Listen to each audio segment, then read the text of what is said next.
lafa ishiin nu waamtu hundumatti lafa isaan nu barbaadan hundumatti yeroo hunduma yoo argamne akka nuti tuffatamnu taasisaanii. Kanaaf sa'aatii ishiin barbaaddee fi yeroo ishiin barbaaddetti argamuu dhiisuu hin qabnu jechuudha.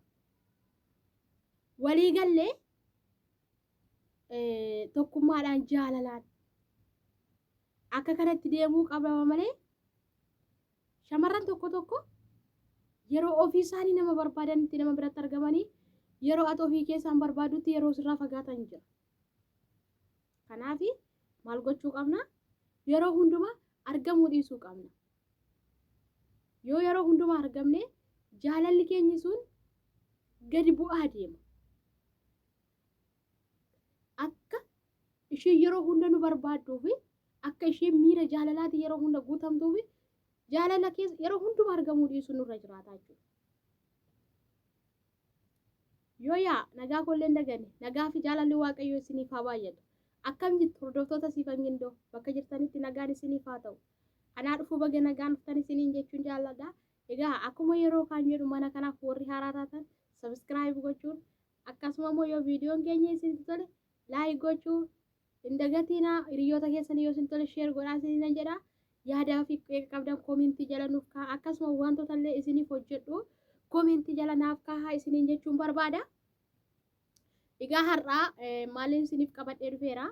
Dhiirri tokko akkamitti shamarran biratti baay'ee jaalatamuu danda'a? Dhiirri tokko akkamitti shamarran biratti baay'ee jaalatamuu kan inni danda'u akkamitti? Kan jedhu irratti waliin haasofna. Egaa hamma dhuma sagantaa keenyaatti nu waliin turaa isiniin jechuun jaalladha. Egaa dhiirri tokko akkamitti shamarran biratti baay'ee jaalatamuu danda'a? Qabxii shan isiniif qabadhee dhufeera. Irratti waliin ilaala. Egaa qabxiin inni tokkoffaa fi inni dursaa yeroo hundumaa argamuu dhiisuudha. Shamarran tokko biratti kanatti jaalatamuu dandeessu yeroo hundumaa argamuu dhiisuudha.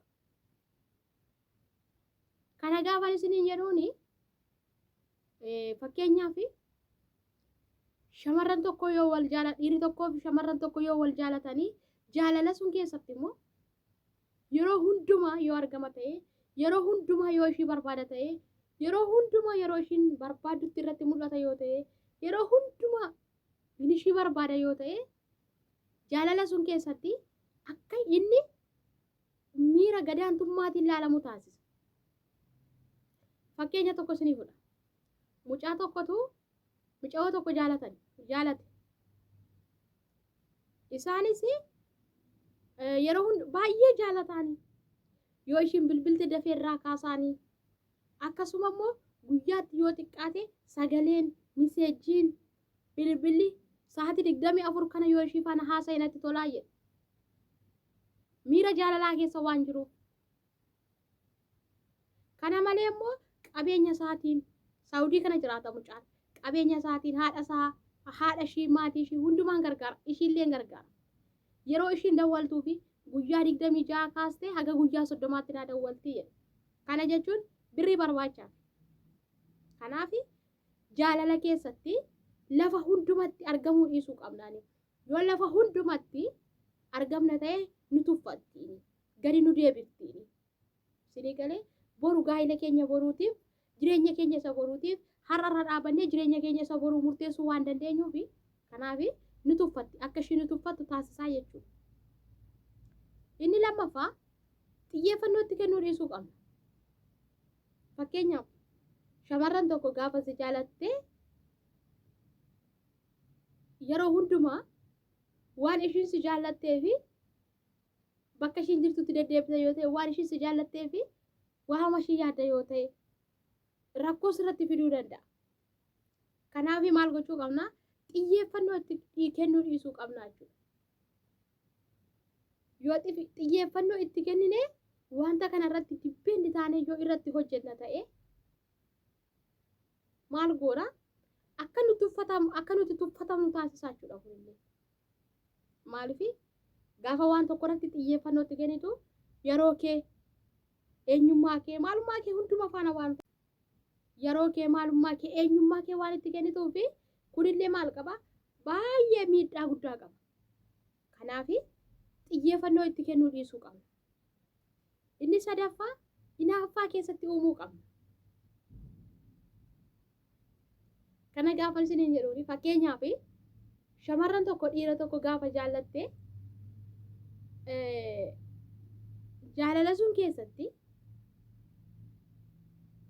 akkuma ishii si barbaaddu fi yeroo ishii si barbaadutti yoo argamtee fi akkuma sila jedhee kufaatii kee mul'isa kun.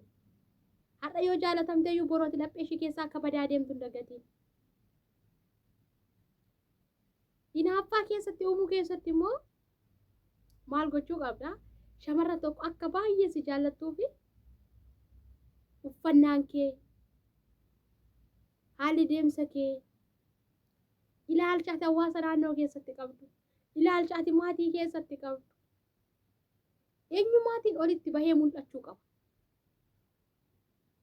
Kana malee immoo maal gochuu qabda? Gaafa nama tokko si jaalate tokko gaafa ati agartu osoo jaalala biraa keessa illee jiraatiin miirri ati agarsiiftu miira jaalalaaf ta'u. Akkasuma yoo obbolaa shamarranii faana illee jiraatte obbolaa kee qabattee deemuu bakka jira mitiire. Walumaa galatti hinaaffaa keessatti uumuu qabdaani. Ati shamarran tokko si jaalattee hinaaffaa keessa ishiitti hin uumtu taanaani yookaan akka ishiin hinaafaa jirtu hin beektu taanaani maaliin akka ishiin si jaallattee beekuu dandeessa? Shamarran nama jaallatanii namatti hinaafu. Gaafati nama faana deemte sitti hinaafu. Gaafati waan tokko goote sitti hinaafu. Yeroo hundumaa sitti hinaafu. Kanaaf maal gochuu qabda? Shamarran kan biratti jaallatamuudhaaf hinaafaa keessatti uumuu qabda. Inni sadaffaa. Inni arfaffaa hawaasummaa guddisuu qabda.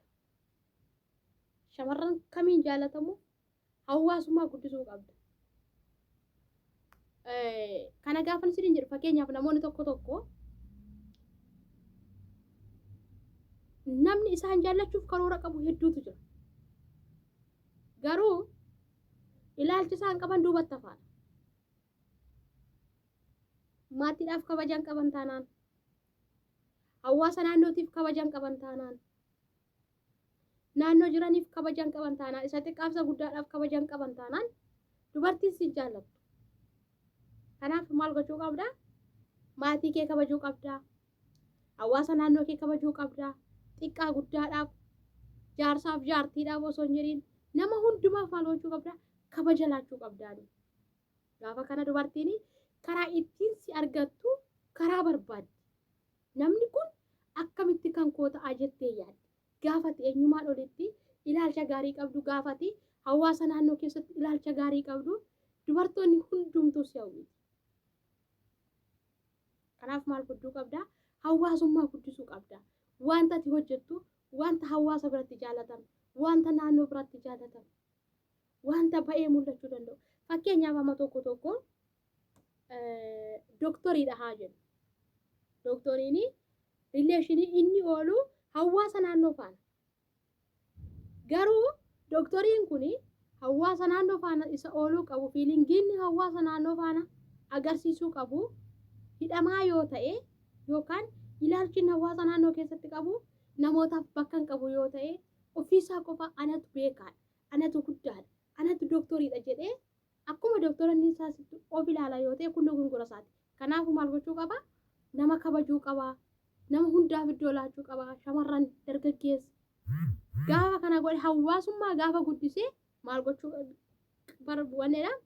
Nama hunda biratti akka inni jaalatamu, nama barbaade tokkollee akka inni argachuu danda'u taasisaa jechuudha. Kanaaf maal gochuu qaba? Hawaasummaa cimsuun isarra jiraata. Inni shanaffaa icciitii kee eeggachuu yookaan icciitii isaa eeggachuu qaba dhiirri tokko. Kana gaafa isiniin jedhu fakkeenyaaf dhiirri tokko har'uma sitti dhufee bifa hiriyyummaa yoo osoo hin taane bifuma karaa sirrii obbolummaa yoo sitti dhufee fi kanan qabaa sanan qabaa warri koo warra akkasiiti warri koo warra guddaadha isaa warra abaluuti maatiin koo warra qabeenya akkanaa qabudha ani nama akka kanaati jedhee namni sitti haasa'u iciitiin eeggatu borusi osoo isin miira jaalalaa keessa seentanii wanta si faana haasa'u hundumaa ormatti illee deemee haasa'a kan ormaas fidee sitti haasa'uu danda'a kanaaf dhiirri garaa keessatti nyaatti waan ta'eef iciitii eeggachuun jireenya ilma namaa dhiiraafis dubartiidhaafis iciitii eeggachuun maalidha dinagdee kee irratti faayidaa guddaa qaba akka ati hin miidhamne ati gaafa iciitii kee eeggattee manni kee nagaa qaba jireenyi kee nagaa qaba eenyummaan kee nagaa qaba iciitii kee eeggattee jennaan